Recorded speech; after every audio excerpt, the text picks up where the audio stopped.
तुमचं लग्न love marriage होणार की अरेंज मॅरेज? तुमच्या कुंडलीत कोणता योग आहे? कारण तुळशी विवाहानंतर सुरू होणाऱ्या लग्नसराईत तुमच्या मनातही हाच प्रश्न असेल.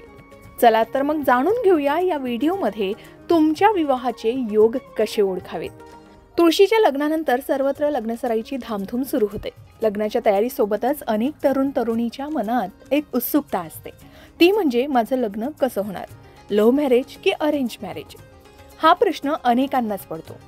काही जण आपल्या साथीदाराच्या शोधात असतात, तर काही जण आपल्या नशिबानं कोण भेटणार याची वाट पाहतात. पण तुम्हाला माहिती आहे का, तुमचं लग्न लव्ह मॅरेज होणार की अरेंज मॅरेज हे तुमच्या कुंडलीतील ग्रहयोगही सूचित करतात. आता ग्रहयोगांबद्दल सविस्तर जाणून घ्यायचं झालं तर तुमची कुंडली नेमकी काय सांगते, हे योग कसे ओळखायचे, चला पाहूया. ज्योतिषशास्त्रानुसार विवाह हा जीवनातील एक महत्त्वाचा संस्कार आहे आणि कुंडलीतील काही विशिष्ट ग्रहयोग या विवाहाचा प्रकार निश्चित करतात असं सांगितलं जातं. यामध्ये प्रामुख्यानं शुक्र हा प्रेम नातेसंबंध दर्शवतो, चंद्र भावना दर्शवतो, मंगळ शौर्य आणि ऊर्जेचा कारक आहे, गुरु संस्कार आणि विवाह दर्शवतो, राहू केतू अचानक घडणाऱ्या गोष्टी किंवा पारंपरिकतेचा भंग करणारा ठरू शकतो आणि 7वे स्थान हे विवाहाचे स्थान असते. या ग्रहांना आणि स्थानांना खूप महत्त्व आहे. यांच्या स्थितीनुसार लव्ह किंवा अरेंज मॅरेजचे योग तयार होतात. आता पाहूया लव्ह मॅरेजच्या योगाबद्दल. लव्ह मॅरेजसाठी कुंडलीतील कोणते ग्रहयोग प्रामुख्यानं पाहिले जातात, तर पंचम आणि सप्तम स्थानाचा संबंध अगदी पाहिला जातो. कुंडलीतील 5वे स्थान हे प्रेमसंबंधाचे स्थान मानले जाते, तर 7वे स्थान हे विवाहाचे. जर पंचमेश म्हणजे 5व्या स्थानाचा स्वामी आणि सप्तमेश म्हणजे 7व्या स्थानाचा स्वामी यांच्यात युती, दृष्टियोग किंवा स्थान परिवर्तन योग असेल तर लव्ह मॅरेजचे योग प्रबळ होतात. दुसरी महत्त्वाची गोष्ट म्हणजे शुक्र आणि चंद्राचा प्रभाव सुद्धा पाहिला जातो, कारण प्रेम आणि आकर्षणाचा कारक ग्रह शुक्र तसेच मनाचा कारक चंद्र आहे. हे दोन्ही 7व्या स्थानात किंवा सप्तमेशाच्या सोबत असतील. आता प्रेम आणि आकर्षणाचा कारक ग्रह शुक्र आहे, तसेच मनाचा कारक चंद्र हे दोन्ही 7व्या स्थानात किंवा सप्तमेशासोबत असतील तर प्रेमविवाहाची शक्यता वाढते. जर शुक्र स्वतःच्या राशीत म्हणजे वृषभ आणि तुळ किंवा उच्च राशीत मीन मध्ये असेल आणि त्याचा संबंध 5व्या किंवा 7व्या स्थानाशी असेल तर प्रेमविवाह होण्याची शक्यता जास्त असते. याही व्यतिरिक्त राहूचा प्रभाव महत्त्वाचा असतो. राहू हा पारंपरिकतेचा भंग करणारा ग्रह मानला जातो.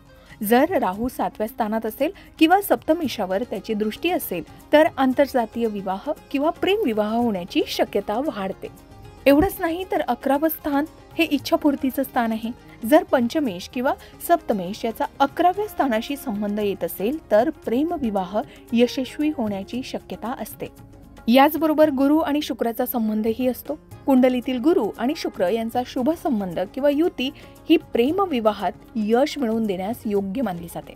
आता अरेंज मॅरेजच्या योगाबद्दल सांगायचं झालं तर पारंपरिक पद्धतीनं विवाह होण्यासाठी कुंडलीतील ग्रहयोग हे लव्ह मॅरेजच्या योगापेक्षा थोडे वेगळे असतात.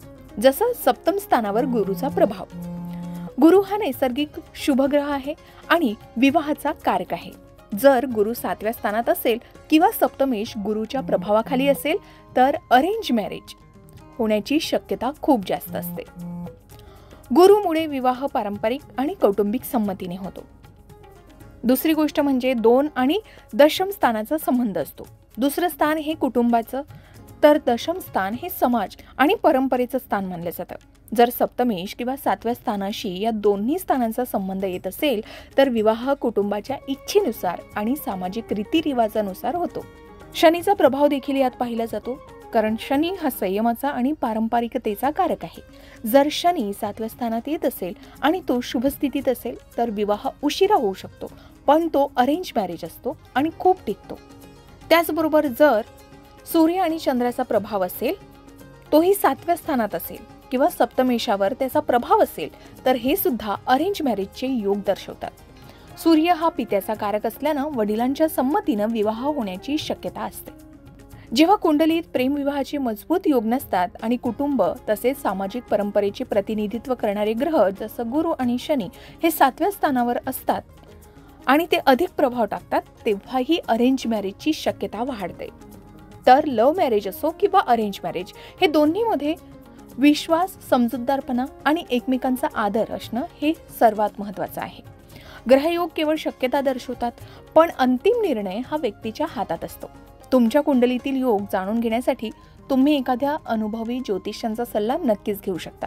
पण कोणतेही नाते केवळ ग्रहांवर अवलंबून न ठेवता त्यात आपले प्रयत्न आणि प्रामाणिकपणा नेहमीच महत्त्वाचा असतो. तर या माहितीमुळे अनेकांना त्यांच्या मनातील प्रश्नाची उत्तरं मिळाली असतील अशी आशा आहे. तर मंडळी, आता तुम्हाला तुमच्या लग्नाच्या योगाबद्दल थोडी कल्पना तर आलीच असेल. तुम्हाला हा व्हिडिओ कसा वाटला आम्हाला कमेंट करून नक्की सांगा. आणि अशाच माहितीपूर्ण व्हिडिओसाठी लोकमत भक्तीला सबस्क्राईब करायला विसरू नका. अशाच प्रकारच्या माहितीपूर्ण व्हिडिओसाठी लोकमत भक्ती चॅनलला नक्की सबस्क्राईब करा आणि बेल आयकॉनला क्लिक करा, म्हणजे आमच्या नवनवीन व्हिडिओचं नोटिफिकेशन तुम्हाला मिळत राहील. तसेच योग्य आध्यात्मिक मार्गदर्शनासाठी लोकमत भक्तीच्या फेसबुक पेज आणि इन्स्टा पेजला लाईक आणि फॉलो करायला विसरू नका.